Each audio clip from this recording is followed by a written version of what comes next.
Zero saying that as of next week, as of today when this video goes up, is going to be Tuesday, right. the 11th. I think so. I think it is, yeah.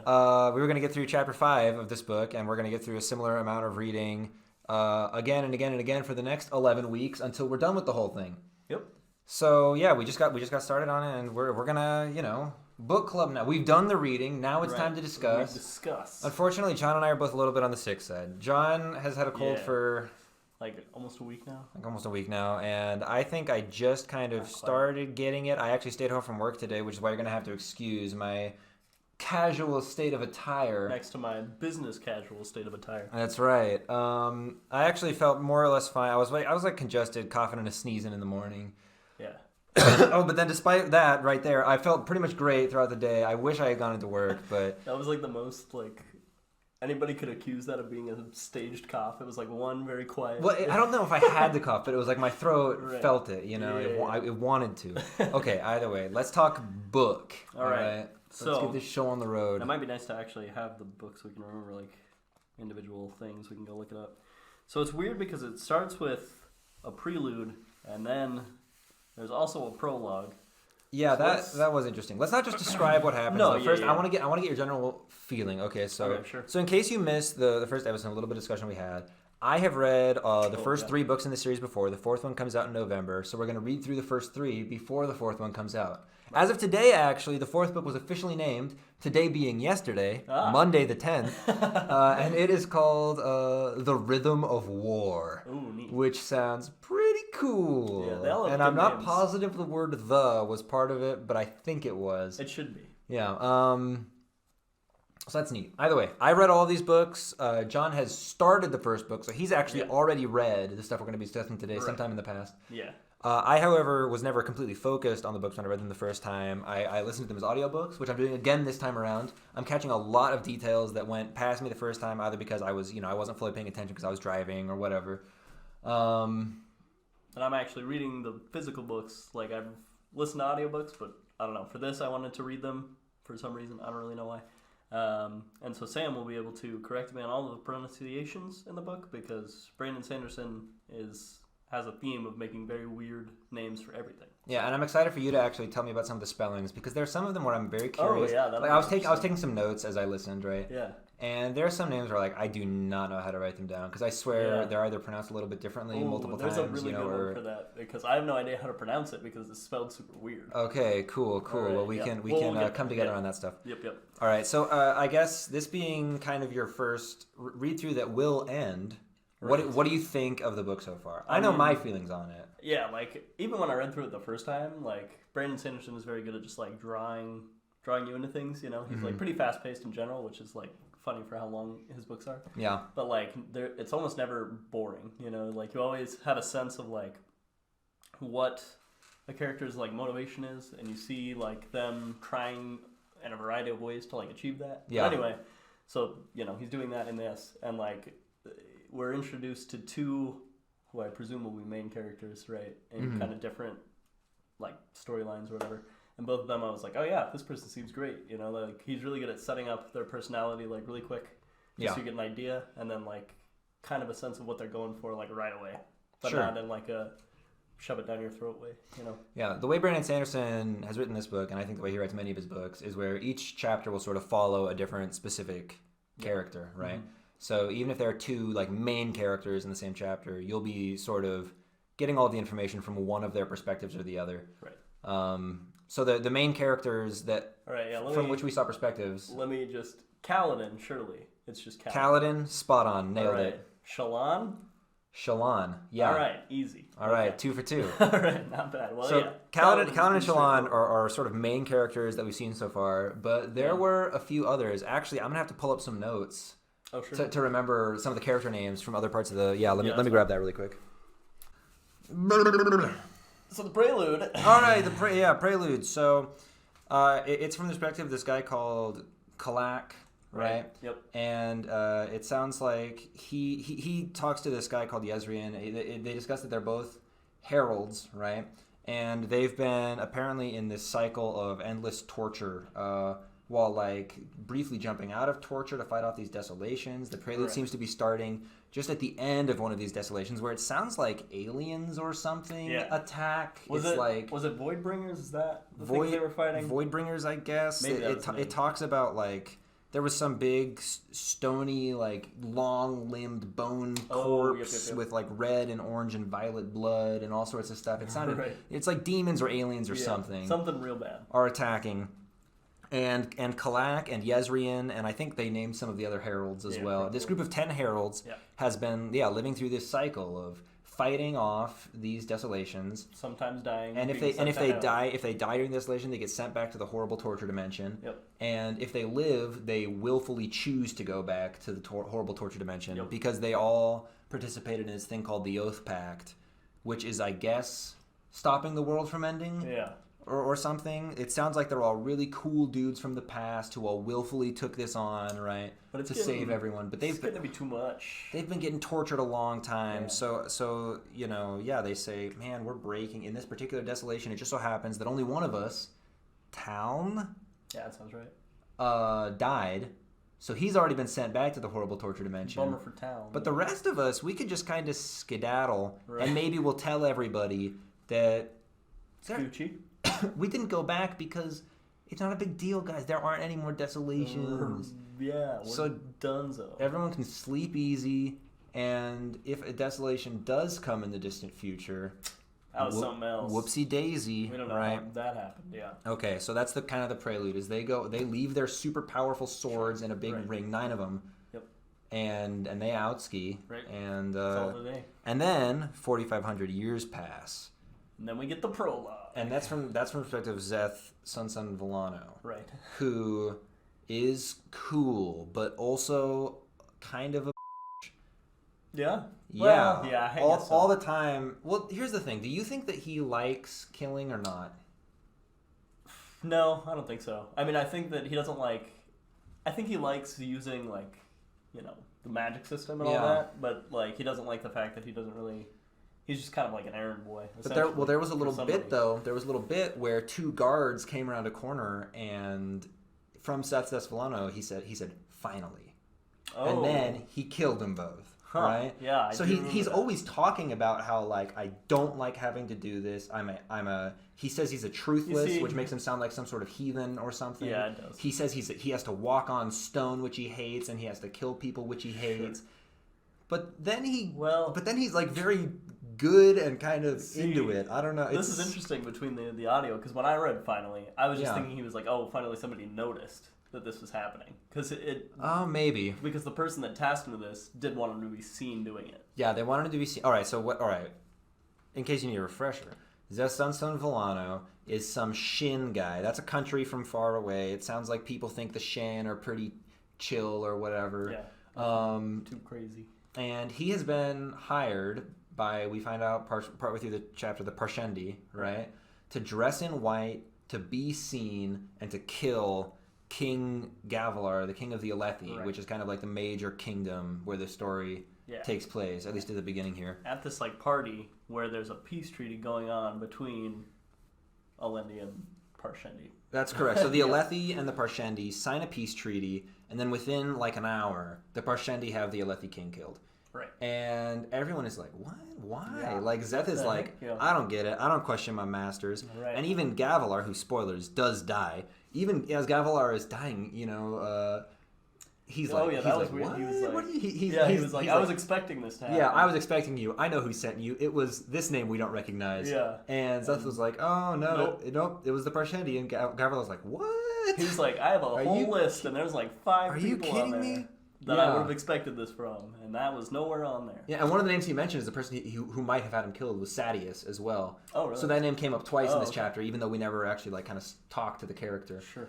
So Szeth Villano. This introduces some interesting mechanics that I am certain are going to come up through the rest of the story, right? Because Szeth Villano can do bindings. Ah, yes. He can do 3 kinds of bindings, right? System. It's one of them was called like the simple binding or the basic binding. Lashing. Oh, lashings? I think that's what they were called. Yeah. Okay, let me actually pull it up. Like I have this all written down. There's like basic, double, and something else. All right, so Zeth Sun Volano seems to think that all of these lights hanging on the walls, storing stormlight, right, are like are some sort of blasphemy, right? But also he's using it, right? He uses stormlight as this fuel to go mess people up. It slowly leaks out of his body in the form of like little wispy light wispy thingies. Yeah. And if he holds his breath, it stays in him for longer. Right. He can also expend it to do a bunch of stuff. Yeah. Let's see. He can do a basic lashing, which lets him change gravity, right? So he can select an object, and then he can fall towards that instead of down. And he chooses who is subjected to that new gravity, right? Well, that's a different kind of lashing. Oh, okay. That's the other when kind. He does that, yeah. He can do a full lashing, which binds two things together. Right. And then he can do a reverse lashing, which is where he has to be touching something, and while he's touching it, he can make everything like near him fall towards that. Oh, right. So those are his 3 types, and he uses these to like run all over walls. Yeah, that was a sick scene. And like he'll like send a guy like falling up into the ceiling, and he'll land funny because people aren't used to having gravity reversed. Yeah. I'm like, if this is a movie, I see exactly how this would play out. You know? Yeah. So he's doing like all this crazy stuff. He calls himself truthless. He says that stone should not be trod upon or used as like a building material. Oh, really? That's like a thing for the Shin, I guess. Let's see. We learned that dark eyes aren't allowed to wield swords. Dark eyes being in a Alethi culture, and people literally with dark eyes, and it's like a lower class to the light eyes, which are people blue or green eyes or whatever, who are like the upper class. Yeah. We learned that Alethi women are supposed to cover their left hand. Oh yeah, it's their safe hand. It's their safe hand, and then they have their free hand, and their safe hand. It's like. It'd be like a woman just walking around with her tits out, right, or something like that. That's what it sounds like. Yeah. We also in Gavilar's castle, it briefly mentions that there are 10 heralds, but only 9 statues, and he's missing the statue to Shalash. Right. Yeah. I have no idea why that's significant, but it must be, right? Surely that'll come up. Okay, so we learned that Zeth, he's pulling stormlight in from these gems that store stormlight, and they produce light when they store it. Right. So he pulls the light out of them, and then he can do cool magic, more or less. Yeah, they're like little like glass orbs with like minerals inside them. And he has a shard blade as well, which can cut through any material. Yeah, but when it cuts through living flesh, it doesn't actually cut it. Right. It just doesn't leave a mark. He said that it cuts its soul. Yeah. Right. So if he cuts through the core of a limb stops working, falls limp, never, it's paralyzed eternally. Yeah. And if he cuts through the spine anywhere, that person is just dead, and their eyes burn out. Oh yeah. Like literally, they start crumble like smoking and cindering. Oh man. Yeah, spooky. Whew, lots of crazy stuff going on here. Okay, so he can only he summons the shard blade after 10 heartbeats of thinking about it. Yes, and when it's summoned, it's covered in condensation. It comes out of mist, and it makes me wonder. Does this mean that someone who has a shard blade never has to worry about going thirsty in a desert or something? Oh. Because they could just keep summoning it and it would be covered in mist, and then they could lick it off. Yeah. And then they could, would that work? Yeah. I don't know. I would imagine, yeah. I don't know, maybe. Right. Sure. We also learned about shard plate. Ah, yeah. Which Gavilar comes to fight. Right. And I thought that was super fun during the scene where they shuffle him out as a diversion, and then the king's actually in the armor. I was like, oh, that's pretty. Yeah, that was cool. That was clever. Cool. Yeah. So Zeth fights Gavilar wearing shard plate, and shard plate can deflect a shard blade, but if you hit the same place many times, it breaks. Right. And Zeth eventually used that to murder the heck out of Gavilar. Right. And he dropped a big balcony because he lashed it down many, many times to make gravity get pentupled on it. Yeah. And it crashed down below in Gavilar. And he had his last words, which are another thing that I am certain are going to be very, very important in the future. Tell my brother he must find the most important words a man can say.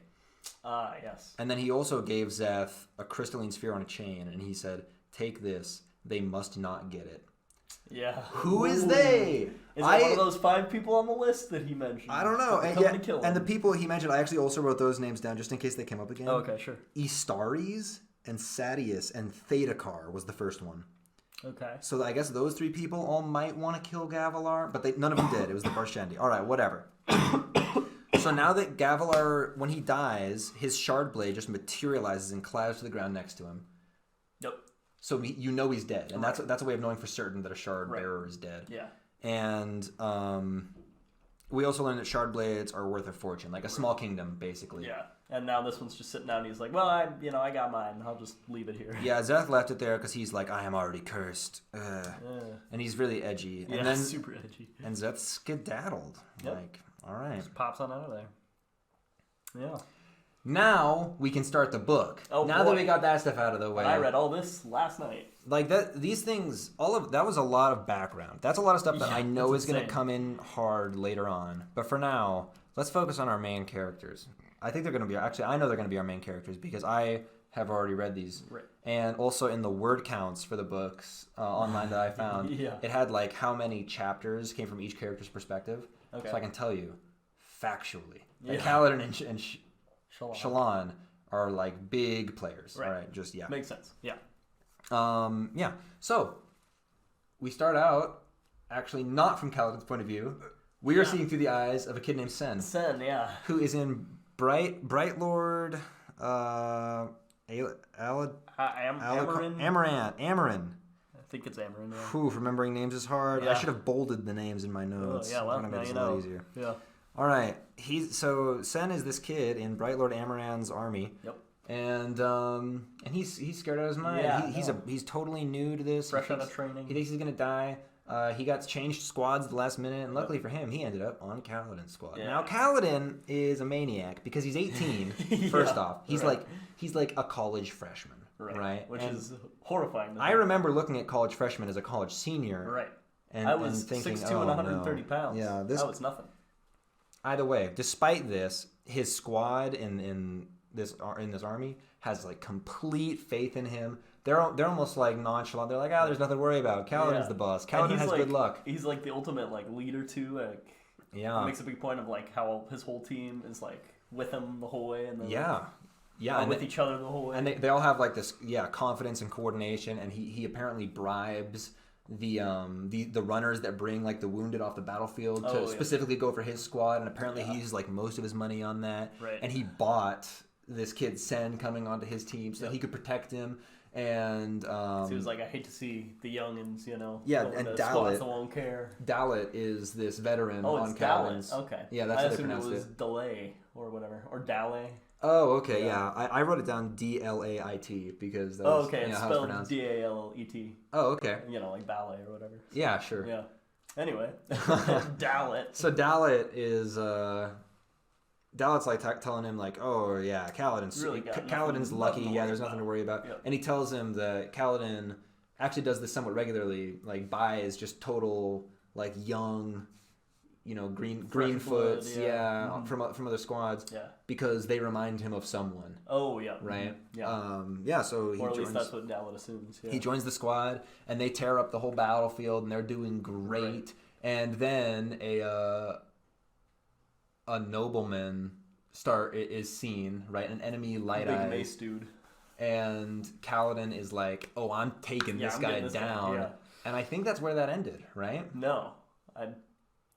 That first chapter is the whole... Because he like goes up, he's like fighting the dude. Yeah. And then that works out. And then the shard guy shows up. Oh, that's right. Kills the nobleman. Right, and this is shard bearer arrives. A minor border dispute, and Kaladin's trying to get up to the big leagues and the Stormlands or whatever. He wants to go to the Shattered Plains. Shattered Plains, yeah. Right, which is where like the big boy war is happening. Yeah, because here the battles here, nobody knows what they're doing. Everybody is just dying because they're incompetent, right? Kaladin wants to go fight alongside real soldiers and like really get his soldier on. You know? And so they were like, they would never, like, in the chapter, I think Dalit says, like, they would never send a shard bearer to this. That would be insane. Yeah. And then, one shows up, and he's in full black, and that sounds terrifying. And everyone's like, well, we're dead.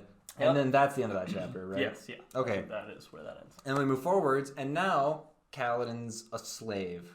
Yep. Oh, no. Oh, geez, what happened? 8 months have passed. We don't get to really know why he's a slave. And it's implied somewhere in one of the chapters about that he's been a slave for like most of that 8 months. Yes, so all of those 8 months. Yeah. He's been a slave to 10 masters or something. He's gone through 10 escape attempts at least. He definitely says that. Yep.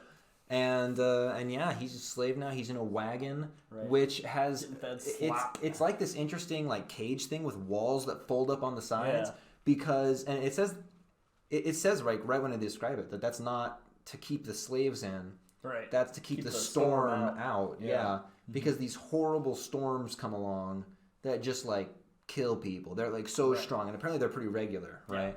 And the storm father is mentioned, and a curse in this world is storm you. Yeah. Right. We learned that. So storms are a big deal. Yeah. Stormlight Archive. You know. Yeah. Yeah. So yeah, he's just hanging out in this wagon, talking to his. I don't remember. Like there are a couple chapters where he's hanging out in the wagon, but I don't think we should talk about our Spren. We learned about a lot of Spren. Yeah. His Tinkerbell. Are Spren manifestations? Is it like there's fire, and that creates fire Spren, which was one of the Sprens we learned about, right? Yeah, I think that. Or was it a fire is started and that attracts fire Spren? It's weird. There was something. I think they just like. I think that there's like a. What is the term I'm looking for? Like something to attract them, and then they just like pop out of thin air, basically.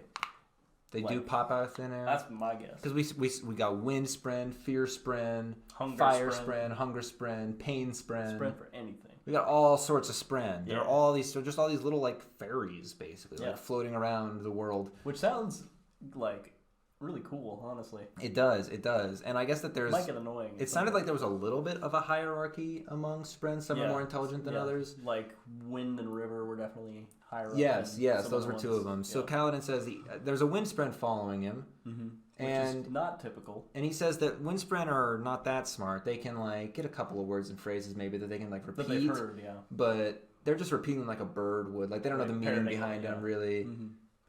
But this Spren has been like following him, and it knows his name, and it seems to know some of his history, and it's like a smart Spren. Right, it can communicate, like have conversations, more like sort of. Yeah, so he has this little wind Spren floating around that, it manifests as a little woman, and just like it's his stalker, and she's really annoying. He doesn't like her. She keeps playing pranks. Yeah.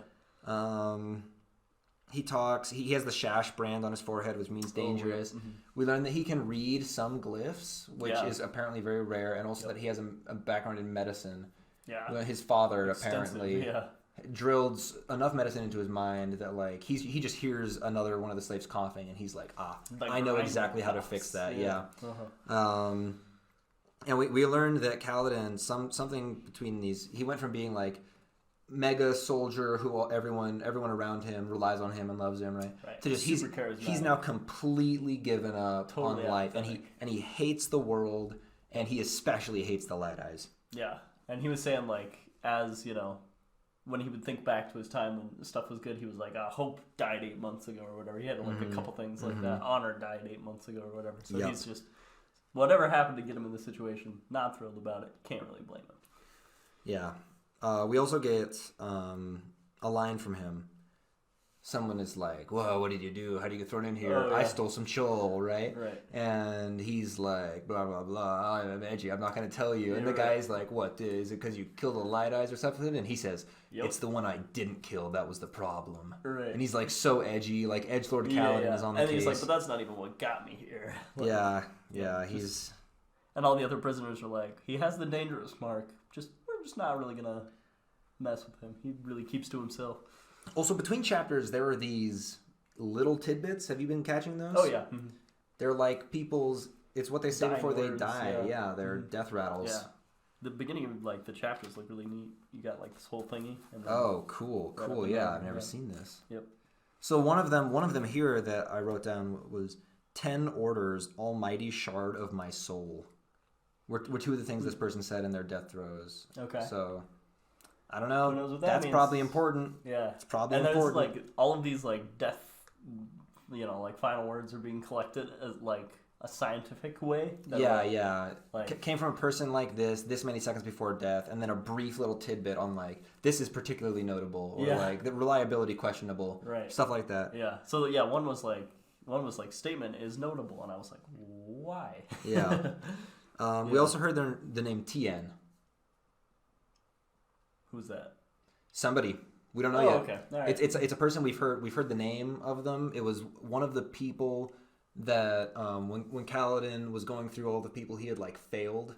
Oh, yes. I remember that. Tien was a name that came up. He said... Like, Sen and Dalit came up. And then Sen and Dalit, Tux and the Takers, and Tien. Right, yeah. Maybe Tion. I don't know. Who knows? Well, whatever. Yeah, I don't remember. All right, so I think that's all the notable stuff from around there, maybe. Yeah, all right.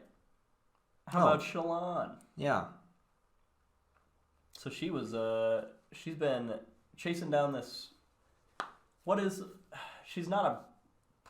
Is she a princess? I don't know who she is. The girl she's chasing. Her father... Oh, Yesna? How's it spelled? I'll tell you. That's what I'm very curious about. Because I swear I've heard it Yesna, Yasna, and Jasna. Yeah, I thought it was Jasna because it is spelled... Oh, no way. J-A-S-N-A-H. So I always just said Jasna in my mind. Pronounced Yasna. Yasna or Yesna or Yasna. The European J or whatever. Yeah. All right, well... Look how I've been writing it. Y-E-S-S-N-A. Oh, wow, yeah. Not even close, yeah.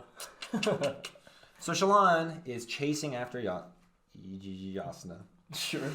Jasna. And she has been Jasna Colin or whatever her last name is. Yeah, Colin. Yeah.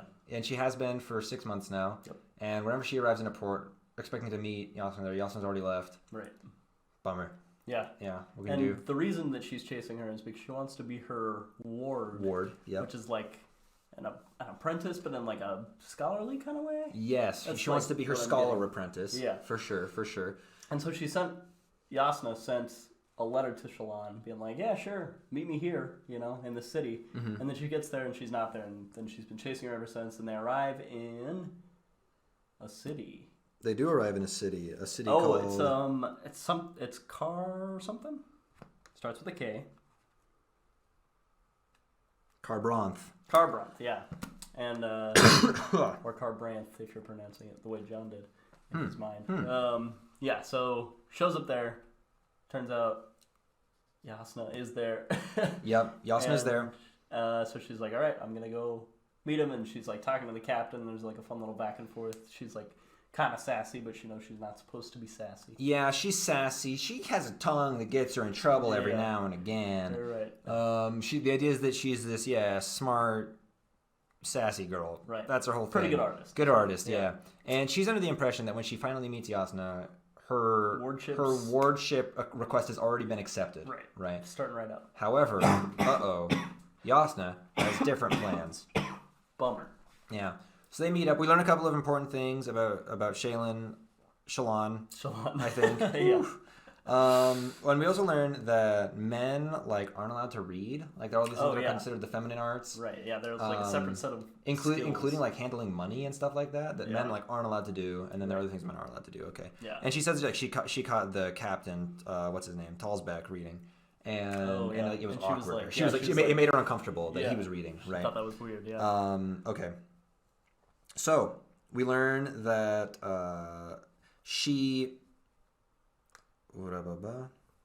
we learn that Shallan expected to live her whole life in a fancy rich person house, just getting married to one of her father's allies or something. Yeah. Mm-hmm. But something changed, right? And later we learn that her father died, and that's probably what changed, right? Yeah. So now she has 4 older brothers, and she has gone off to somehow fix their horrible living situation that's been spawned by her father dying with a bunch of debt or something. And people don't know yet that her father has died, so the debtors aren't coming after him yet. Exactly. So she has to keep her father's death a secret while also somehow fixing everything by becoming Yasna's ward.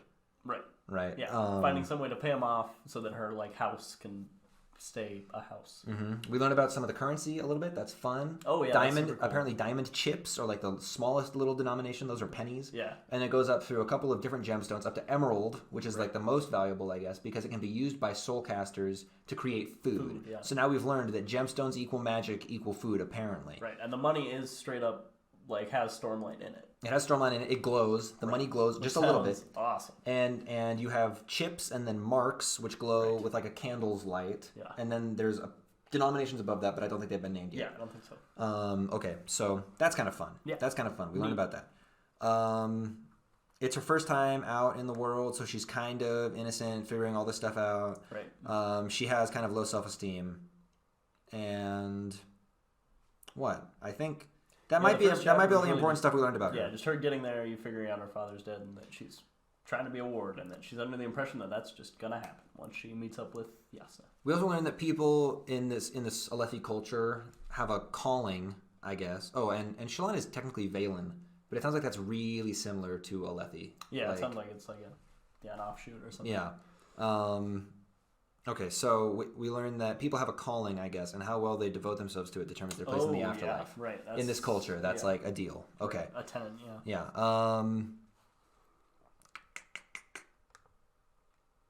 I don't know. Yeah. I think that's kind of everything from that chapter. Yep. All right. That's... Okay, another quote that came up between chapters that I really liked. Okay. Healer, why do you take my blood?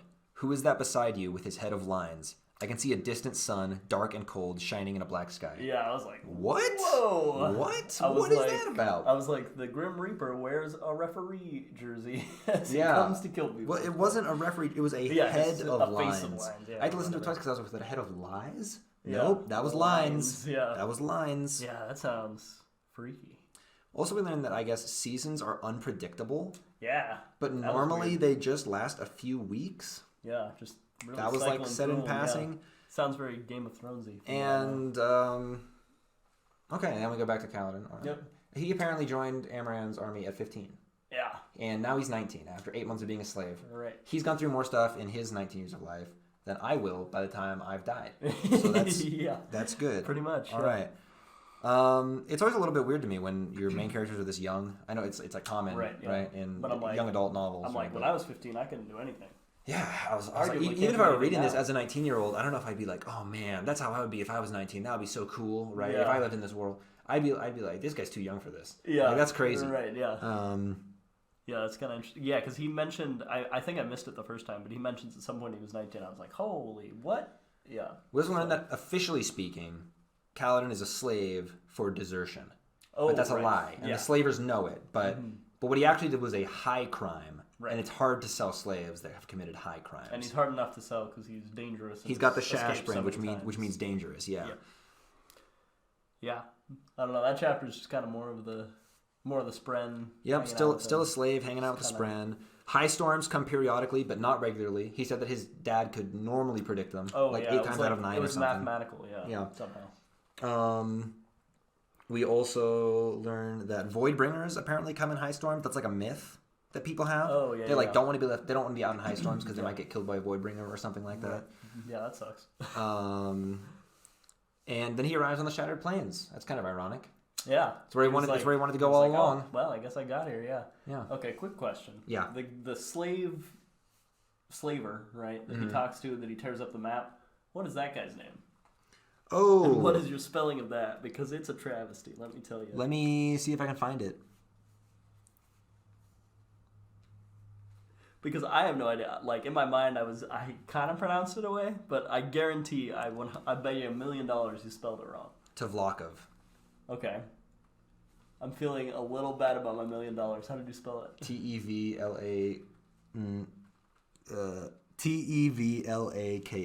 Okay, you owe me $1 million.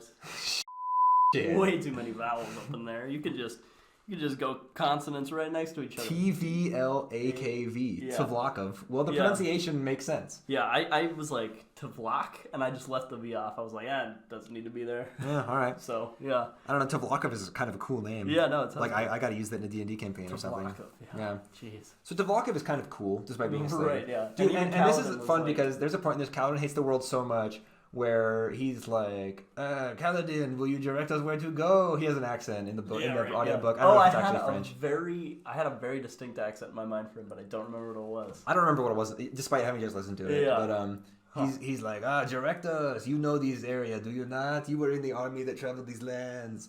And Kaladin is like, we're going to have to start by going to the nearest cliff. And the guy's like, for a better vantage point, I see. And Kaladin's like, nope. So we can drive this cart off it and all die together. That sounds fun. And it was like, whoa, Kaladin, chill, buddy. Settle down. Relax, my friend. Yeah, and then he was like, well, you got a map that I can look at? And he was like, yep, here you go. And just tears it to shreds. And throws it up like confetti, yeah. They eventually arrive on the Shattered Plains, which sound really cool geography. It's like all of these plateaus with ravines so deep between them, you can't even see the bottom. Yep. And there's uneven. They're different heights, different sizes, and they're just this big Shattered plane. Whoa. Wow, Yeah. sounds cool. Yeah, it sounds like all of this would make a very cool movie. You know, Oh, the yeah. imagery of this is so neat. I would love to see this stuff animated. I would love to see Oh, this yeah. as an anime. Yeah. Because if they're gonna turn it into a show like Game of Thrones or whatever, Right, know live action, they're gonna skimp on the budget. Yeah, It's yeah. gonna be kind of lame. I Right. want this to be grand and like epic, which is Sure. easier to do animated. Oh, yeah. In my For sure. I like anime. Let me tell you, drawings cost way less than actual shattered planes. Yep. I mean, can you imagine them going out and shattering planes? I know, they would for have to this? just take a big sledgehammer. Oh, Yeah. jeez, the man hours alone. Mm-hmm. So anyway, Okay, we back learn. to Shalon. So we get shattered planes. We see there are all these army camps. We see different Oh, colors. yep. We see the colors of House Kolin, which is Right. Gavilar's house, and Yesna's, Yep. right? And we hear that they do indeed have a king, presumably Adolin, Gavilar's son, Yep. right? And apparently the House Kolin has a reputation for like treating slaves well and being cool dudes. Yep. And the slaves are like, oh, this might not be Okay, so yeah. bad. They're like yeah. their servants live better than most merchants, so their slaves are probably okay. Yeah. So they're pulling in. They're seeing this Kolin, and they touch on something called the Vengeance Pact, which they don't describe, Don't remember that. Yeah. but which I think is safe to say is a pact to get vengeance. It made it sound like it was the fuel for the war, right? Whatever okay. battle is happening, whatever Yes, war's yeah, happening I on these do. Shattered Plains I do remember that. Yeah. is to fulfill the Vengeance Pact. Right. Okay, back to Shalon. Oh wait, and then we hear another cool quote. Okay. The end, the night of sorrows, the true desolation, the Everstorm. There were more words in between those ones. Yeah, but those were the key words. This dying person said all of those things as if they were equivalent, right? Sure. So the end of the world, presumably, that's Right. how I interpret the end. Yeah. The night of sorrows, the true desolation, Ooh. the Everstorm. Because I think, if I'm interpreting this correctly, this is the first desolation that's occurring since all of the Right. people broke the Oath Pact, right? Yeah. And now this person is saying the words, the true desolation, Right. Which makes you think it's gonna be the big one, the last one. the Everstorm. Right. We get these high storms rolling in. Right. This person is saying, is this The going to be an forever. eternal high Yeah. storm, right? Which sounds like a bummer. So this quote came up, and I was like, ooh, this is something I totally missed the first time. This went right over my head. Yeah. And Is now that I'm- the one that was particularly notable? Yes. Okay. Yeah. So now I'm reading that, and I'm like, hot dog. Okay. We learned about soulcasters. Yeah. Soulcasters. What the heck? Yeah. It was mentioned that a soulcaster was a person who could use an emerald to make food, right? Yep. But apparently the soulcaster is also the name for tools that can be used for soulcasting, which Right. can also be called fabriel. Yes. Okay. Yep. We learned that Yesna is a soulcaster who has a soulcaster. Right. We learned that Shalon's dead dad also had a soulcaster, but it doesn't work. Yes. Okay.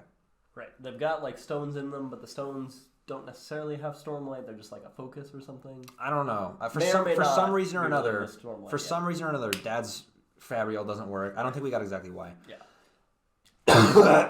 And it's just like a spellcasting focus, or probably like you don't really know. Yeah, you can use it to do magic somehow. Yeah. And it sounds like it's like chock-a-block full of all sorts of gems. It's like this. Chock-a-block. Yeah, it's like this brooch or something. I don't know what it is. It's like this ovally thing that's just covered in gems. Yeah. And Magic bracelet arm thing. it's like very magical. Yeah. Sounds cool as hell. Yeah.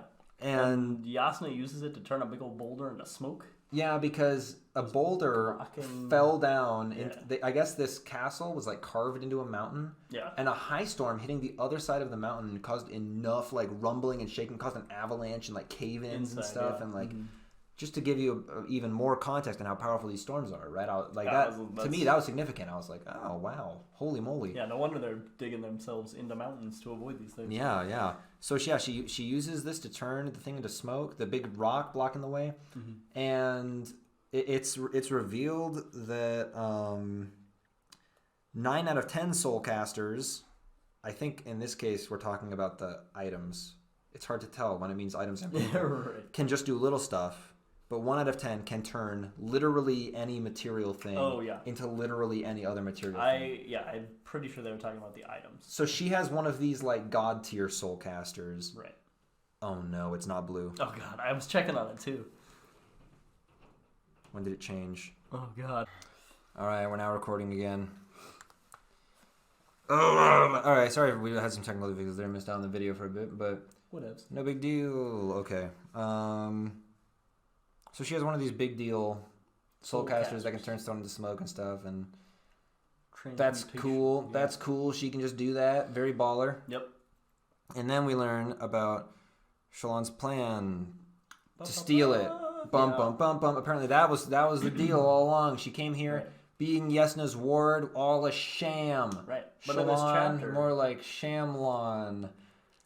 And then that's a twist. And then woo, double joke. All right. Anyway, yeah. So but before this even happens, being a ward isn't guaranteed. No, because she shows up assuming that's the more or less the deal. Mm-hmm, it's just like a formality at this point.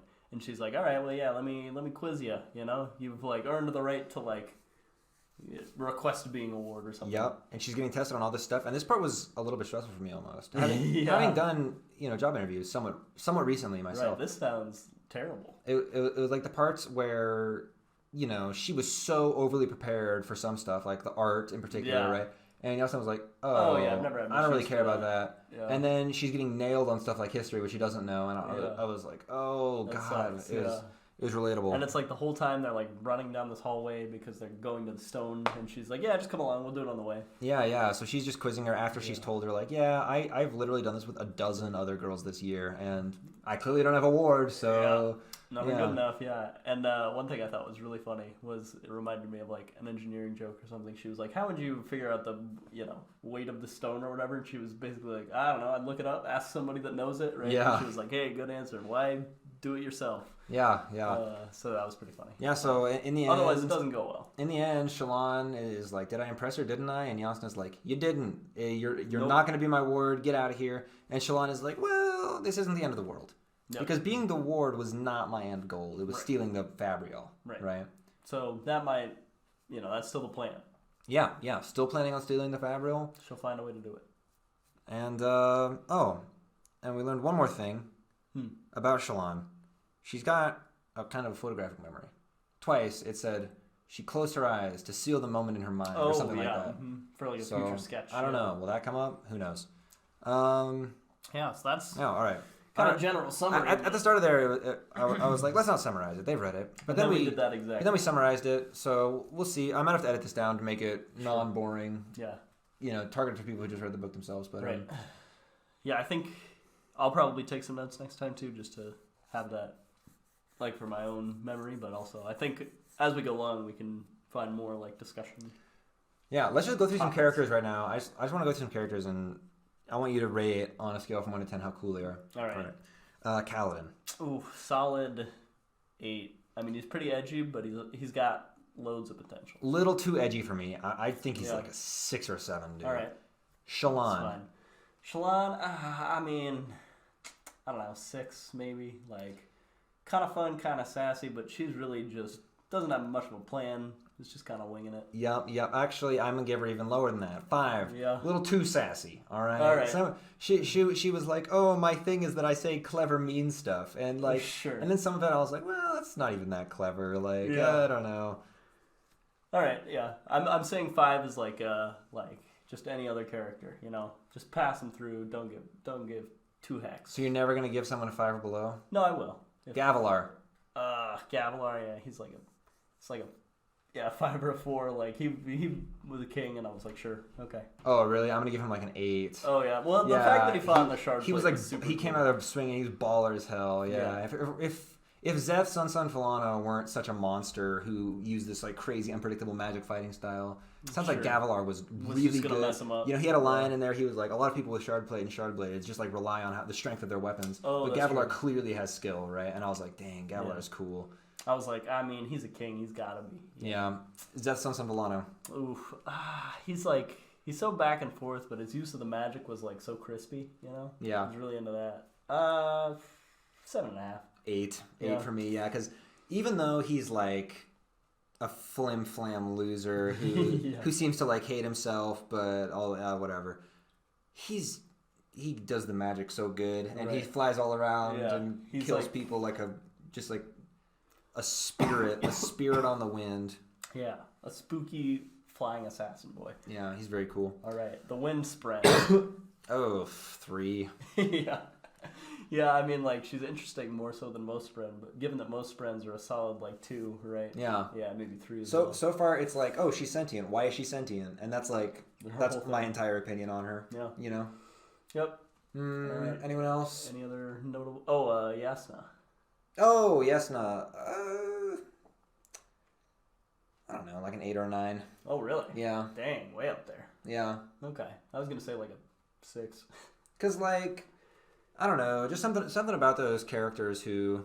Oh, it was also said, this is actually said many times, that she's like a total heathen. Oh, yeah. Yeah, we should have touched on that. A heretic. A heretic, yeah. Mm-hmm. That she, like, denounces the church and especially the devoteries. Right. Where, I guess, people devote themselves. Yeah. And Shallan's like, all right, neat, yeah, sure. Yeah, but she's just, like, incredibly sure of herself, and she was talking to the king of Carbranth. Mm-hmm. What's his name? No idea. Taravangian. Sure. Taravangian. Okay. And like King Taravangian of Carbranth was like deferring to her, and she's like, she had that one line about like I have everything in excess except time, you know, and I'm just like, damn, like she's cool. She's got a ton of stuff to do all the time. She's cool. She's important. She's capable. All right. Right, and like she's kind of a bitch, but yeah, but in a aren't we all? way. Aren't we all, Yeah. John? Yeah, her efforts to go. All right, you bumped her up to a 7, in my mind. Nice. All right, what are we reading next time? Well, for next time, we are gonna have to get up through chapter 11. 11. All right. And let's go ahead and see how many words that'll be. A cool 28,000. So how much was it this last time? no big deal. Last time we read. Oh wow, the second chapter was the longest. Huh? Last time we did 30,000. So this is a little smidgen bit shorter, and this will bring us up to the end of part 1. Right. So if you want to join us again next week, next Tuesday, read up through the end of part 1, chapter 11, and we're going to show this to some of our friends who have read the books and get kind of their feeling on it, and they can tell us whether or not this sucked and we need to change it massively. Yeah. So tune in next week to see possibly something entirely different. Yep. I'm thinking about my new outro, right, John. right, I'm thinking stay breezy, keep it easy, don't be sleazy. I'll see you next week. Okay. How's that? Sure. Okay, that's not very relevant to this book though. You say, hey, be breezy, and I just say, and I'm John, and then you just finish it. We could say instead of all that. All right, now let's give that one test run the way you just pitched it. All right. All right. Stay breezy. And I'm John. Take it easy. Don't be sleazy. Well, let's move your and I'm John a little bit later. Okay. Let's do it after the second part. Right. Okay. Stay breezy. Take it easy. And I'm John. Don't be sleazy. All right. Perfect. Okay, no. Let's do something. Let's do something more relevant to the book. Sure. We can say, "I'm Sam." And I'm John. Storm you. Let's see. What's something? What's something easy? Yeah.